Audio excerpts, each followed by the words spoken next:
everyone! Today is going to be a special episode. Maliban na lang sa dahil ang tagal-tagal ko nang hindi gumagawa nito, but meron ako sa inyong gustong ikwento. So minsan kapag nakakatanggap ako ng mga message na mga Teacher Kaye, you're God's angel, or napakabuti mong tao, a lot of the times it makes me feel like such an imposter because I distinctly remember one of the first few times that I encountered a differently abled person, and I was very different back then. And yan ang gusto kong ikwento sa inyo today. So this episode is going to be partly educational, as usual, but a larger part also a tribute to my cousin who just passed away. And I was never able to tell her, but she made such a huge impact on my life. Kaya tara usap tayo, let's get talking. Hello everyone, I'm Teacher Kaye and I'm a registered speech-language pathologist. Nax, it's my first time to use that title. So continuing from my introduction, today kukwento ko sa inyo ang aking first experiences with a differently abled person.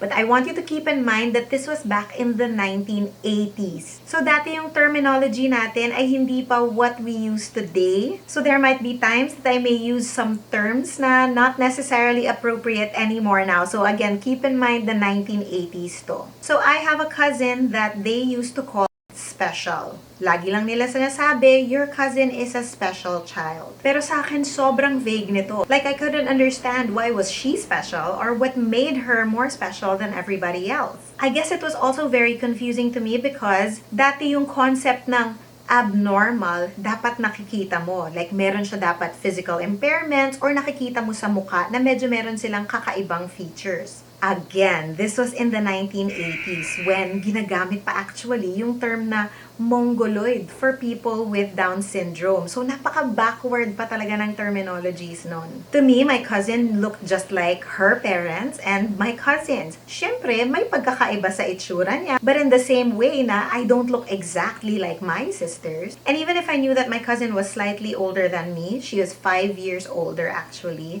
bata kami lahat nun. So to me, she was a playmate just like all my other cousins were playmates. Mas lalong hindi ko nagigets how she was special when nakakausap ko naman siya. Again, remember that I was also a child, so it's not like we had any deep conversations and she could actually carry a conversation. Until dumadami na lang yung mga circumstances na dumadami rin yung hindi ko maintindihan. So I started asking questions like, bakit ganun yung reply niya sa akin? Bakit hindi ko maintindihan yung ine-explain niya sa akin? Or bakit parang hindi niya ako naiintindihan?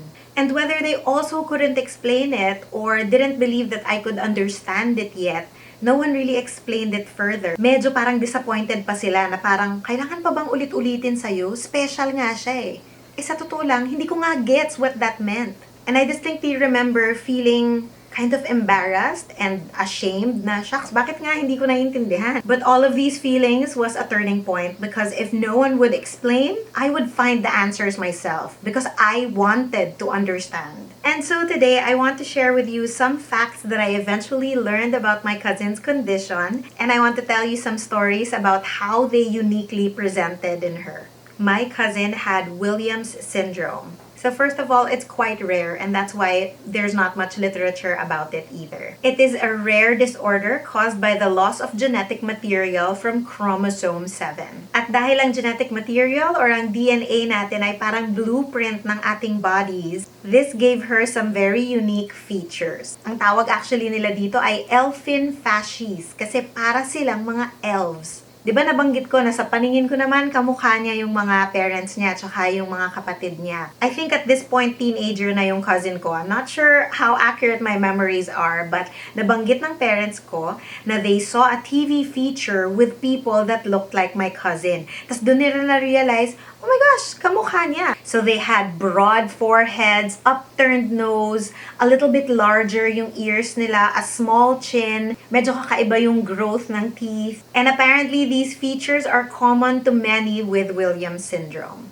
Akala ko her big mouth was just because she was always smiling so much. Nabanggit ko rin na nakakausap ko naman kasi yung cousin ko. That's why I didn't understand that she was differently abled. And that's because children with Williams syndrome actually have a good grasp of learning speech and language. But later on in their life, because na-affect yung kanilang cognitive development, these are things like thinking, learning, reasoning, which are characteristics of intellectual disability. Later on na lang in life, baka mapansin natin that they still do have difficulties with higher language. Pero as in, hindi ko talaga napapansin kasi mas ang tumatatak sa akin was that my cousin was so talented. Not sure if you're familiar with the term ouido, which is derived from a Portuguese word that means to hear or listen. My cousin was the very first one I encountered with a splinter skill. Ibig sabihin nito, yung parang there is one skill that excels above the others. And with her, it was her skill with music. Siya yung tipong a song would play on the radio, and then after a few minutes, tinutugtog na niya sa piano. What's even more amazing was sometimes I would hum her a song. As in, walang instruments na nagpe-play, just me singing,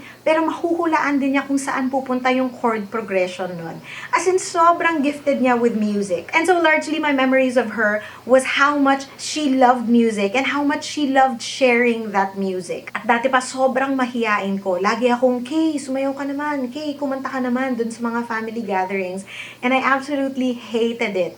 Pero once siya, simulan na niya, tapos sabihin niya, samahan ko lang siya as she plays the piano, mapapakanta niya ako. And for that, I'm so grateful to her. Because until now, yung joy niya with music, sometimes I think about it, kapag sobrang nahihiya ako, and it just drives me on. Just that wanting to share the experience of music, the enjoyment of music with other people. And that skill of hers could be partially attributed to people with Williams syndrome are actually known to be very good nga with music and because they have very good memory and learning by repetition. Another thing that I remember from my cousin is how extroverted she was. Kung ano yung pagka-introvert ko, siya yun, she loved talking to people. She could even go up to strangers and talk to them, which was so unthinkable for me. And this was so perfect because her family owned a dental clinic and she was the perfect addition to the reception area kasi kaya nga niyang chikahin lahat ng pumapasok doon. And what a blessing because everything always seemed brighter and happier with her bubbly presence. Later on, I found out that people with Williams syndromes have increased levels of oxytocin, which is the hormone associated with intimacy and social behaviors. Kaya pala napaka-friendly niya. 2 days ago, she passed away.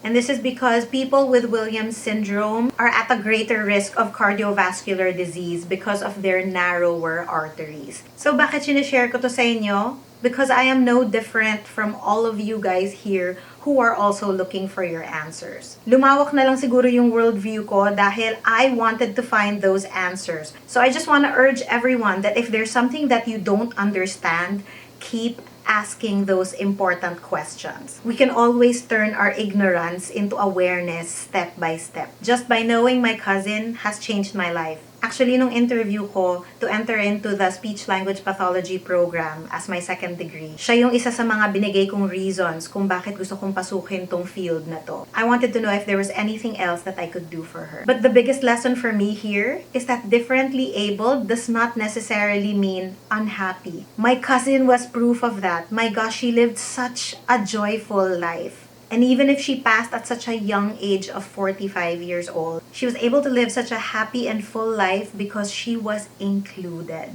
She was given so many opportunities to do the things that she enjoyed. She played the organ for her church. She was able to make a lot of new friends. And so today I leave you with that. If you found this helpful and are interested in other related topics, please don't forget to subscribe. I am Teacher Kaye Talks here on YouTube and all my other social media accounts, Instagram, Facebook, and TikTok. And hanggang sa muli, happy talking and mabuhay!